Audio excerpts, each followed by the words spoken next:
Olá a todos e a todas.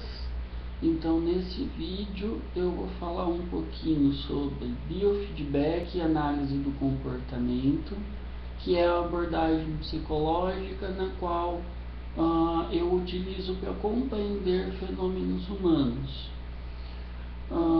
Para isso vai ser necessário falar sobre a relação entre a análise do comportamento, o behaviorismo radical, que é a filosofia dessa ciência, e a fisiologia, certo? Então, para começar, eu gostaria de citar um trecho do Skinner, do livro sobre o behaviorismo. Tá? O livro foi escrito em 1974,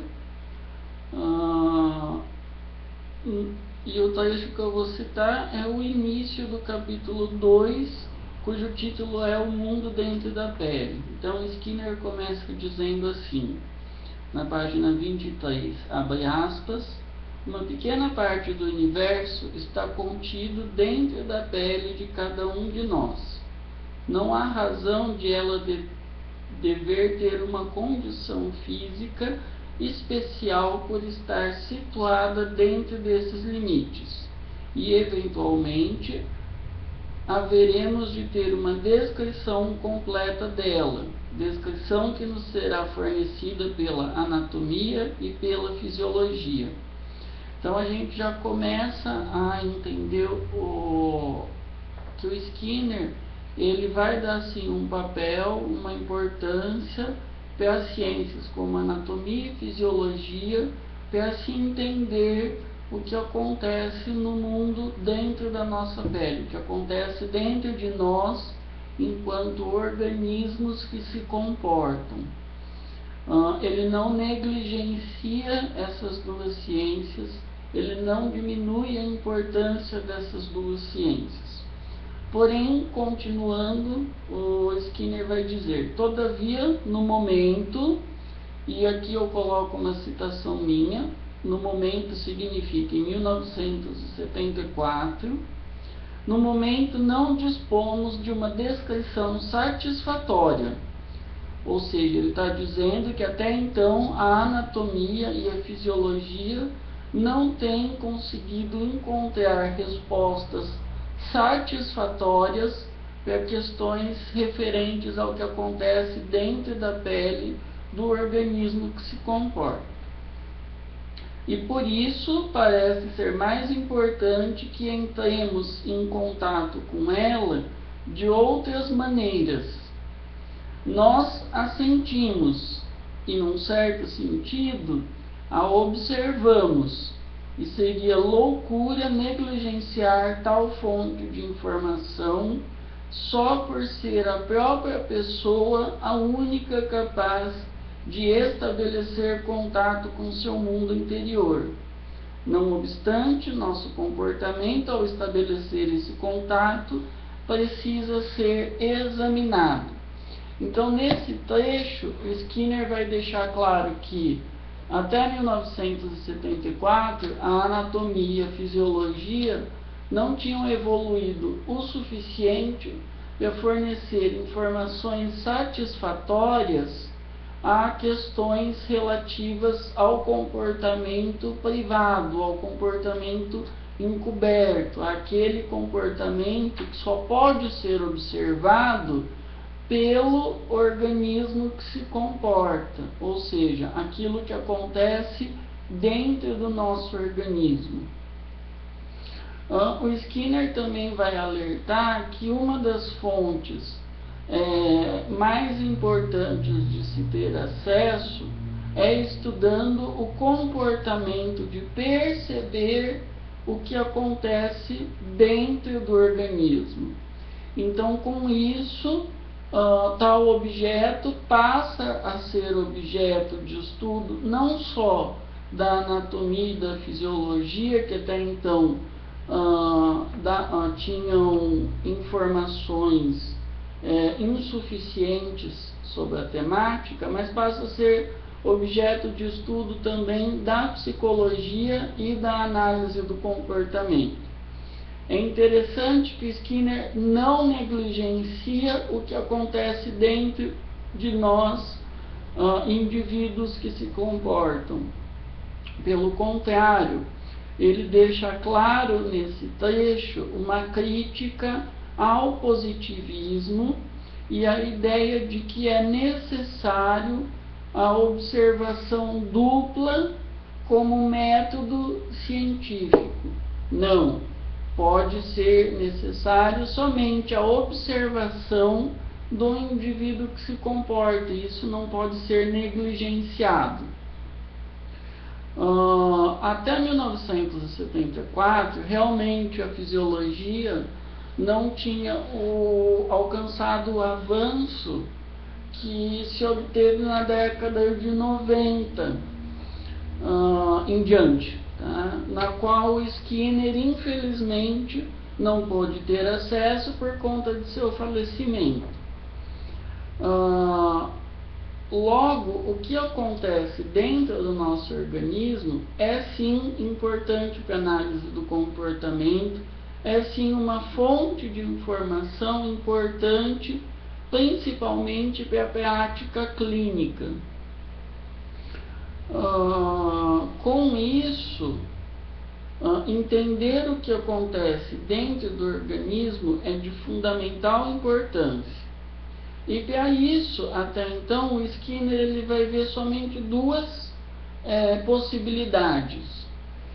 A fisiologia poderia nos dar informações, e até então essas informações eram insuficientes, e seria algo que competiria a essa ciência, a fisiologia, desculpa, e não a análise do comportamento. Outra fonte de informação seria a percepção do indivíduo que sente aquilo que acontece dentro do organismo. Vamos entender o comportamento de sentir como sendo o comportamento de discriminar, ou seja, um operante discriminativo sob controle das reações orgânicas, das reações corporais, das respostas fisiológicas. Então, isso é sentir o que acontece dentro de nós. Para isso, a comunidade verbal tem um importante papel. É a comunidade verbal que reforça discriminativamente os relatos verbais daquilo que sentimos. Então, é a comunidade verbal que ensina o indivíduo a tornar-se mais sensível aos estímulos discriminativos internos. E quando eu estou falando internos, eu não estou dizendo relativos a outra ordem, a outra natureza que não física. Internos pelo simples fato de acontecerem dentro do organismo. É a partir da década de 90 e nos anos 2000 que a fisiologia, em especial as neurociências, tem um avanço muito grande, tem descobertas muito fascinantes. Então, hoje, a gente conhece muito mais de fisiologia e neurociências do que em 1974, quando Skinner escreveu sobre o behaviorismo. Significa que o livro está desatualizado, está obsoleto e tem que ser esquecido nas estantes do psicólogo? Não. O livro está bastante atualizado, no sentido que o Skinner já aponta a importância de se voltar a atenção para esses estudos à medida que a fisiologia e as neurociências evoluam em seu conhecimento. Muito ainda temos que conhecer sobre fisiologia e neurociências, Porém, a gente já sabe bastante coisa, a gente já sabe um conteúdo suficiente para conseguir fazer uma ponte, um elo, um diálogo entre fisiologia, neurociências e análise do comportamento. E esse diálogo, essa ligação, essa conversa interdisciplinar vai encontrar um campo extremamente rico quando o assunto é biofeedback. Então, biofeedback se torna um campo multidisciplinar, interdisciplinar, que pode muito bem dialogar fisiologia e neurociências com análise do comportamento.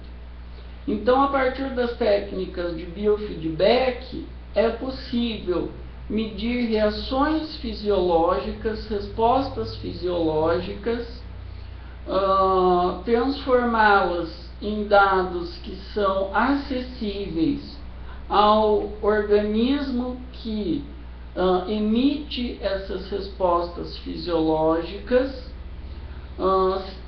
interpretar esses dados através de recursos computacionais e devolver a esse indivíduo de modo que se torne perceptível as variações naturais dessas respostas fisiológicas.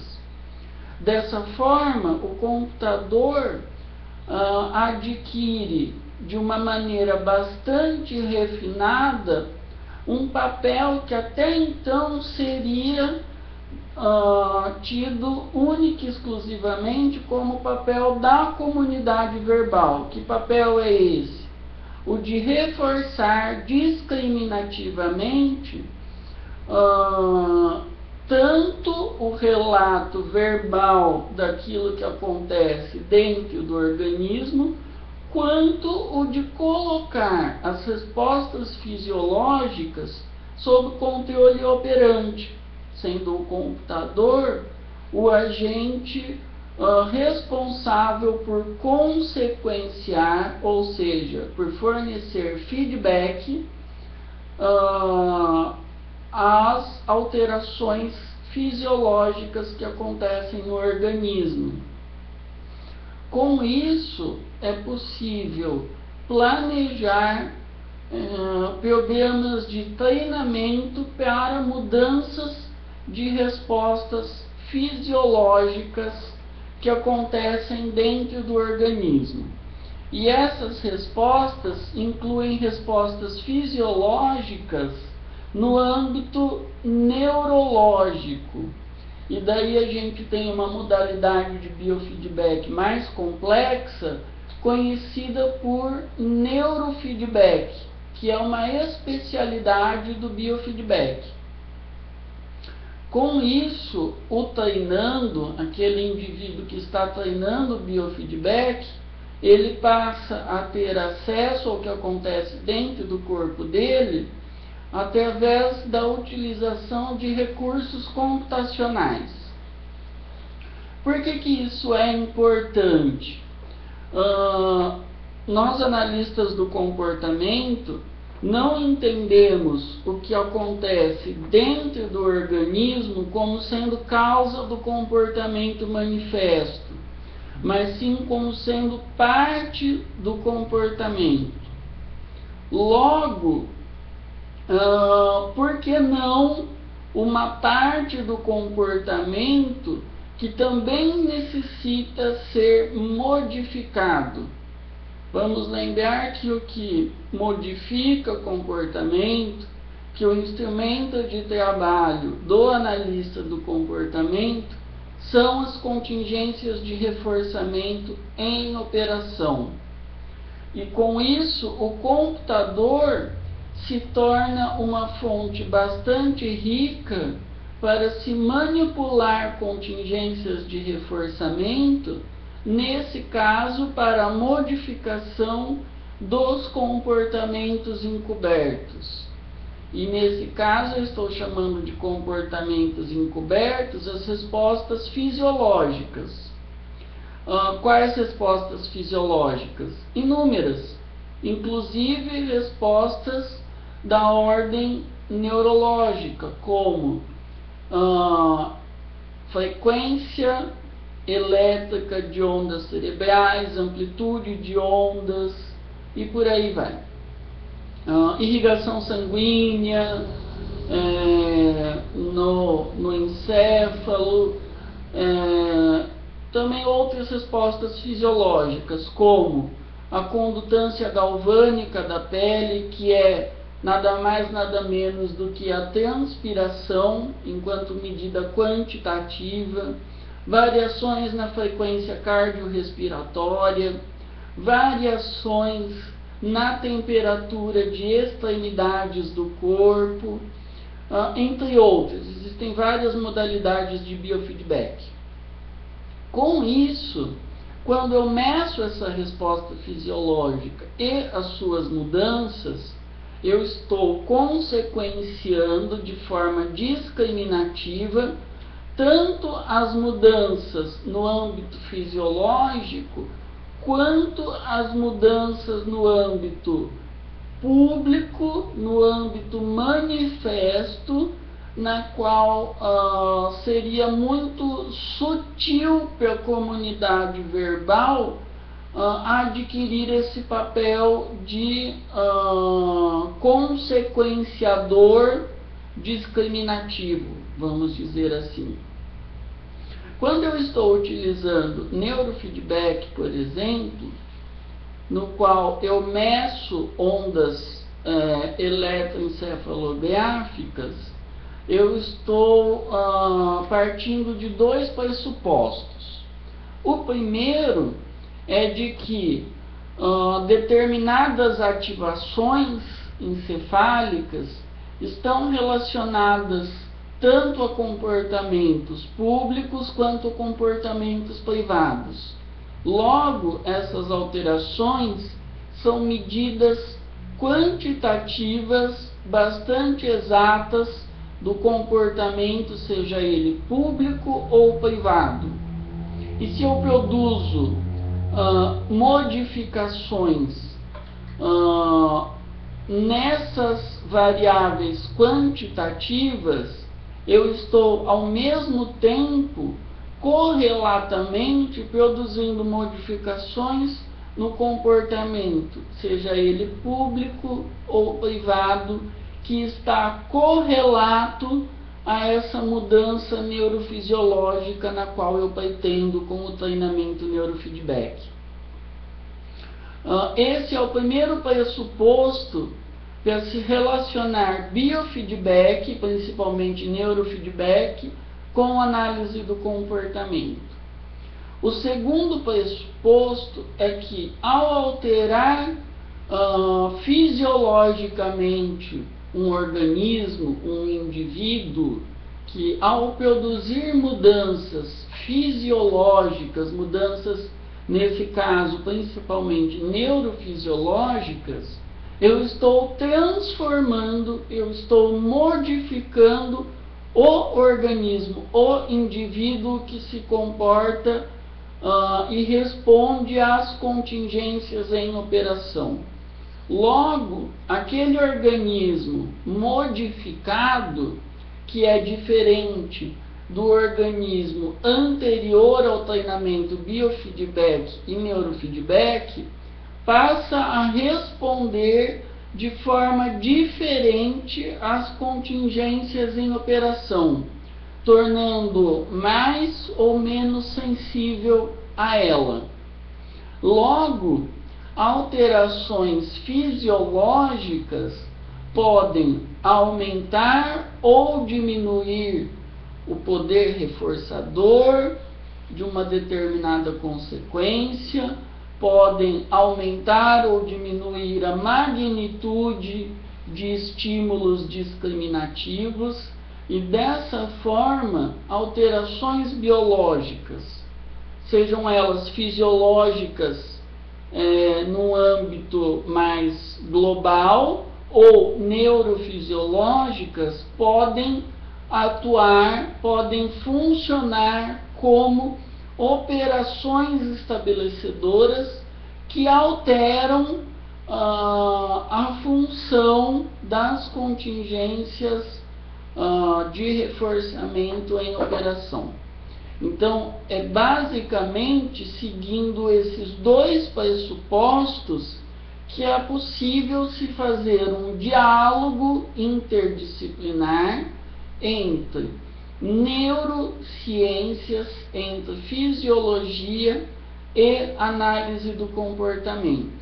E com isso, a gente encontra nesse diálogo interdisciplinar biofeedback e neurofeedback.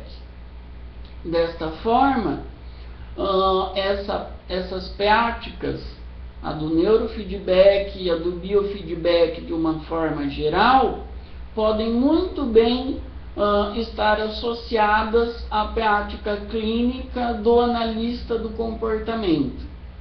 Dessa forma, eu pretendi com esse vídeo fazer uma discussão ainda inicial, ainda bastante superficial, sobre possibilidades de diálogo entre fisiologia, neurofisiologia, psicofisiologia e análise do comportamento. Aceito sugestões para essa discussão, que é uma discussão bastante ampla e inclusive uma discussão bastante polêmica entre os analistas do comportamento. Por enquanto é só, aguardo sugestões, críticas, elogios e comentários. Para isso, basta colocar aqui embaixo as suas sugestões, críticas, comentários. Curtam ou não curtam o vídeo, é muito importante para mim, enquanto organismo que se comporta, ter esse feedback da minha comunidade verbal ouvinte dos vídeos no qual eu posto. Então, conto muito com o apoio de todos vocês. Em breve, mais vídeos. Aceito sugestões de vídeos também. Até mais.